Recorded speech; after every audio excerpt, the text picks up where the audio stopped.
스타트. 네, 됐다.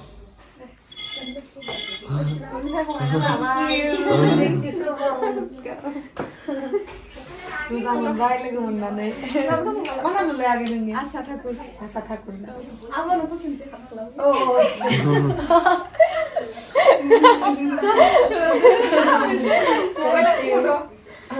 Maybe apa kemarin?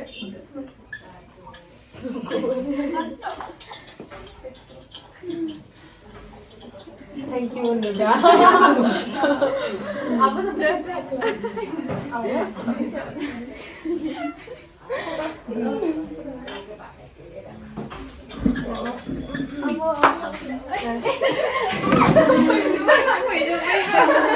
Dos, bas, poncas. Ekşi টাকা করলে লাভ জানা সেটা।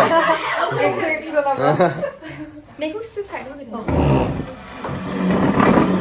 फिर तो सेल्फी लग रही है।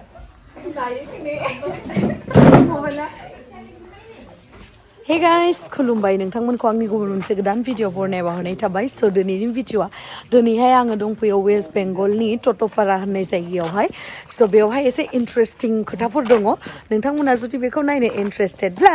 नायलांबाय थादो ना मा होनो थुदो बिदिब्ला भिडिअखौ स्टार्ट खालामनोसै नै दायो जोङो थांसै टट'पारायावहाय नै नानिया गाखोखाबायानो नै गारियाव और नानी ये है भाई गरीब का नानी मैं इधर देखो पहले मैं अच्छी कर लूंगी हाँ हम लोग फिर आएंगे कल आएंगे ना हाँ कल काम हो हाँ कल आना जरूर अब तो आते रहना देख लेना हाँ हाँ हाँ हाँ वही तो हाँ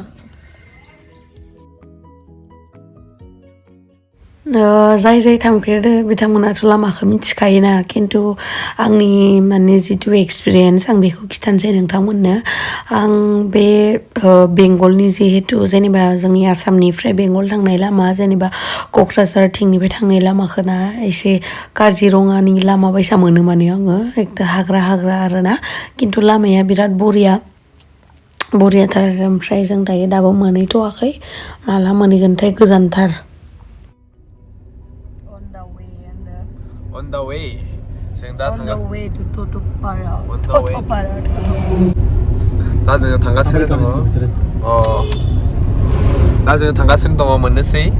आरो 30 मिनिट लाबावगोन बेनिफ्राय ओमफ्राय मा खालामनांगौ आं नेबाय थादो 30 मिनिट ओमफ्राय नुसिगोन जायगाखौ ये बहुत लेजी लड़का है और ये नहाता भी नहीं है 5 दिन हो गए उसको आज ना के देखो ना बाल गिला यार अभी थगायदो दुगैयानो इयो आंखौ बदनाम खालामदो नोंथांमोना जुदि टट'पारा थांफेरबायबा बेखिनि बे दैमा ना दैसा ना मा बेखौथ' लोगो मोनखागोन आरोना ओमफ्राय बेयावहा माथो दैयानो गैया ओमफ्राय दै अखा हाबाथाय दै जायोनो ओमफ्राय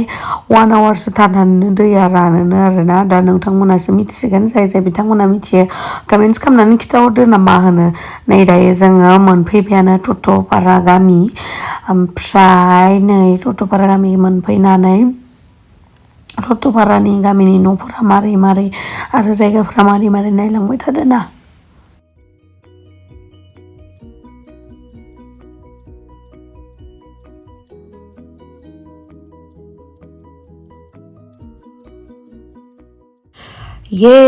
फाइनेलि गाइस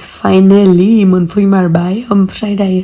बे टट'पाराया माने पिकनिक स्पट आरो बेखायनो नोंथांमोना बिराद मानसिफोर नुनो मोन्दों जेरैहाय जोंनि सरलपारा भैरबकुन्द माबा माबि बिदि जायगायाव जायो ओमफ्राय दैयानो थोबसेबो गैया आसरित मोनदों माने आं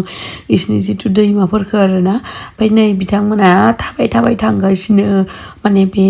बेयावहा गारिखौ दोननानै बिसोर थाबायलांगासिनो आरोना बै लामासिम बै रोमै नुहुरबाय थानाया मानसिफोर थाबायलांनाया बिथिं थांबाय थादो आरो माने बिथिं दङ मोनसे इन्डिया आरो भुटाननि इदि गेट दङ आरो बेयावनो जोंबो थांगासिनो आरो आंथ' लरारा थाबायनो हाया नालाय बेखायनो गारिखौनो लांनो होबाय आङो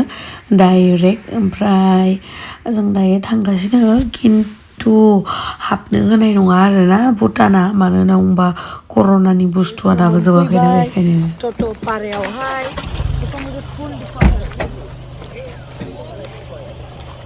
ओमफ्राय नै बेनिफ्राय हाबनो मोनला बिनिफ्राय no entry मानोना बियो भुटान खोन्था मानोना बे भुटान नामा ओमफ्राय मानो होननानै बुङोब्ला बेयो भुटान मोनबाय नालाय बेखायनो बेयाव हाबनो मोनला आरो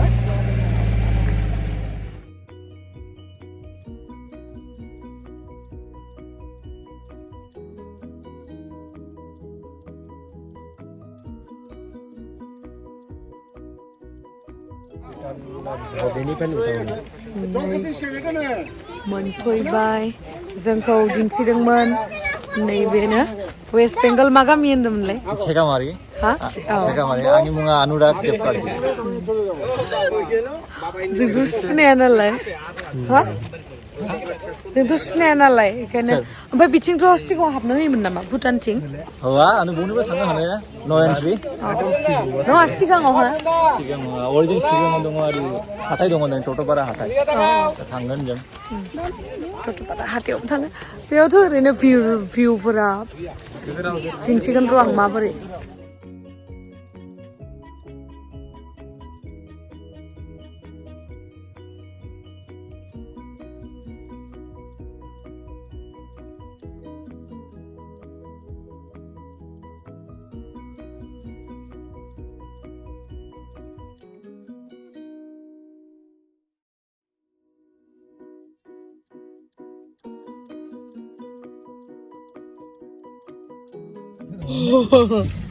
उन्दुनो जाबाय ओमफ्राय दा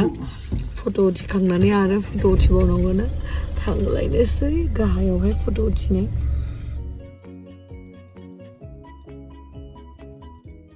सै जोङो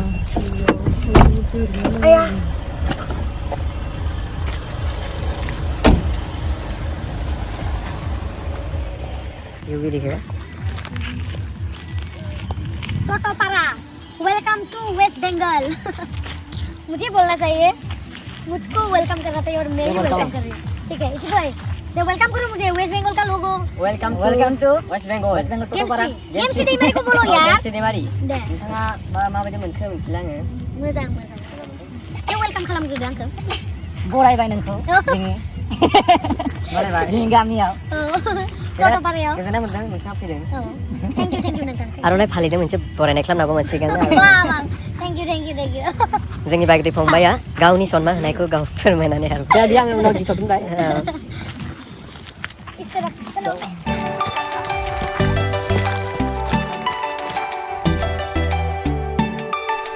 दासाननि सिनिफ्राय बुंनांगौआव खुगायाव थाफिनना गिदिंफिनो लामा टटपारा जिथु पिकनिक स्पट ना बेयावहाथ' एसेबां आंनि थाखाय दै बेलेगनि थाखाय माबायदि मिथिया जेनेबा आंनि थाखायथ' एसेबां खास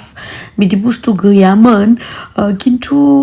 पिकनिक जानोबा मोजां आरोना जेनेबा बिदि बेरायनोबा खेबसे बेरायखांबाय आरो जोब्बाय खिन्थु आं बेखौ बुङाखै जे जायगाया गाज्रि बेखौ होनाखै आरोना माने माखासे जायगा थायो जेराव जोङो 10 बार थांबाबो आंगाया खिन्थु बे टटपारायाव माने आंनि मथे आं खेबसे थांबानो माने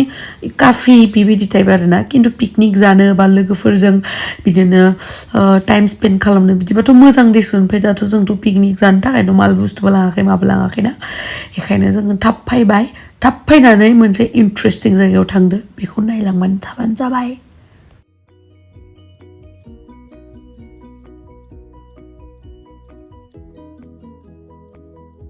नै दायो जोङो गारिखौ दोनबोबाय ओमफ्राय जोङो ओरैबायदि मोनसे बेलेग जायगायाव फैदो आं बेखौ बुंलायलायला बेखौ वेस्ट बेंगलनि थागिबिनियावनो सोंनानै लानोसै आङो मा होनोमोनलाय बे जायगाखौ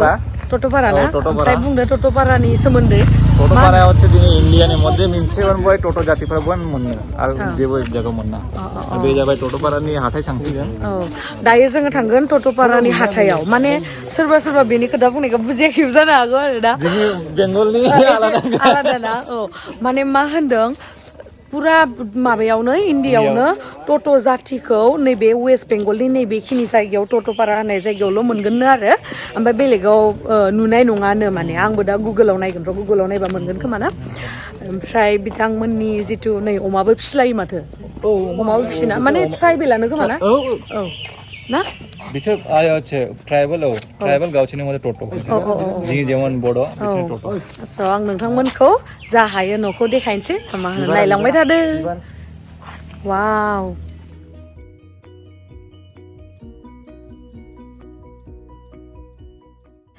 आंथ' वेस्ट बेंगल होनोबा एसांथ' गिदिंजोबाखै खिन्थु जिखिनि जायगायाव गिदिंदों आं न'फोरखौ बिदिनो नुदों आरो ना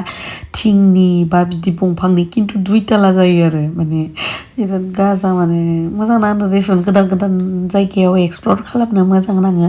गोसोफ्राबो फ्रेश जायो आरो ना ओमफ्राय बिथांमोनखौ एसे जोंनि बायदि नुयो दिसुन महरफोरा ट्राइबेलानो नेपालि बायसाबो नुयो एसे बेबायसानो आरो ओमफ्राय नैबेयावहा माबा माबि जेनेबा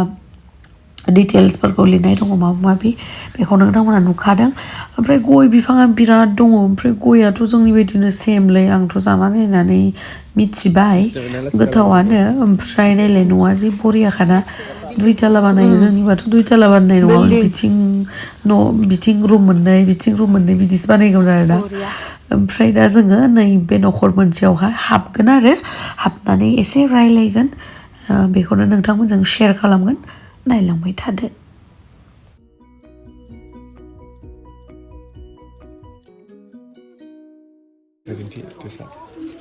ट्रेडिशनेल ड्रेस इसानाव हाबगोन जों दा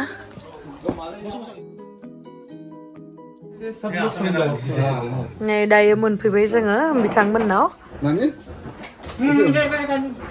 तो वेस्ट बंगाल में वैसे मतलब 3 दिन के लिए आई हूँ मैं और यहाँ पर आपका जो टोटोपारा है यहाँ पर भी घूमकर अच्छा लगा बहुत और आपको मतलब रिक्वेस्ट करती हूँ कि थोड़ा सा आप मतलब ब्रीफ बताइए आप लोगों के बारे में हाँ मेरा नाम है भविष्य टोटो और हम है BCW डिपार्ट के स्टाफ है तो हम लोग का घर यहीं पे है और हम लोग का टोटल लोग है 1600 पॉपुलेशन है मेल फीमेल करके 1600 हाँ सब मिलके ना सब मिलके हाँ ये टोटोपारा में ही टोटोपारा में दूसरे जगह में नहीं हम लोग दूसरे जगह में नहीं है ना ये पूरा इंडिया में सब यही मिलेगा टोटो है लेकिन थोड़ा भाषा में थोड़ा डिफरेंस है मतलब कहाँ पे है टोटो जाट का लोग इसे सुना कि सिलीगुड़ी में से है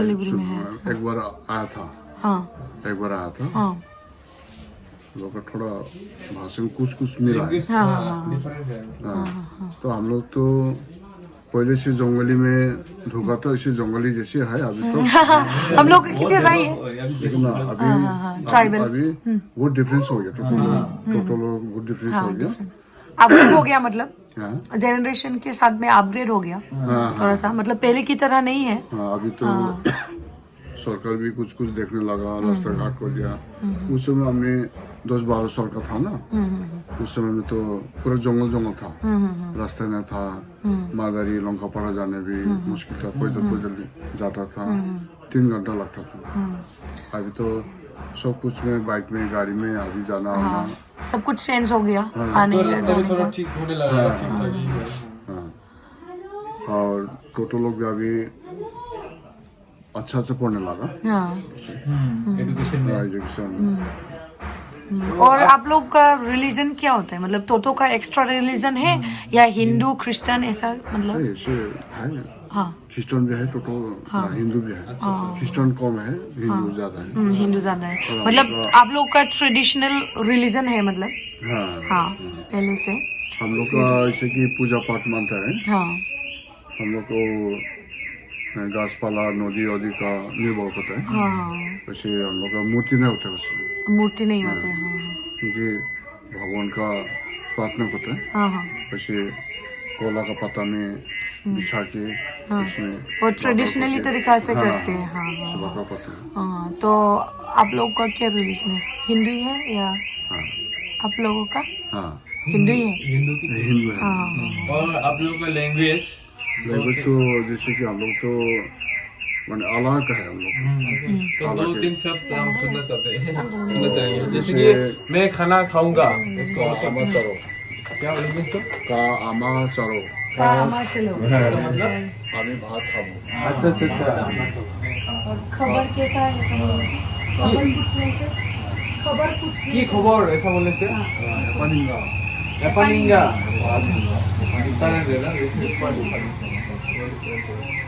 अच्छा लगा आपके गांव में आके बहुत बहुत धन्यवाद आपको ना सब बाहर से आता है दवाखाना ये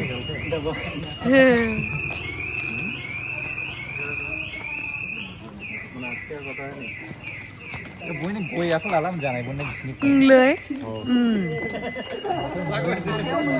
हाथायाव मोनगोन दे हे नानि मोना थाबायना थांसिगोन आं स्कुटियाव थांगोन तो स्कुटि में बैठ बे आंनि गावनि फंबाय स्कुटियाव थांसै बेसेथो गोजान मार्केट साखाथियाव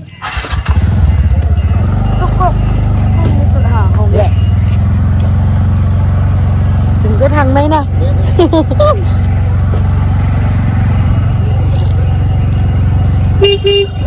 टाटा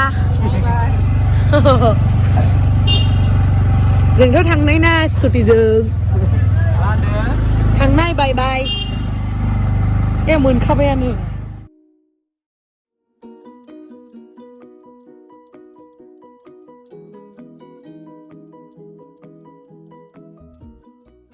नोंथांमोना शक जादों नामा मा बाजारानो मा गोसोमसो फायखो इदि होननानै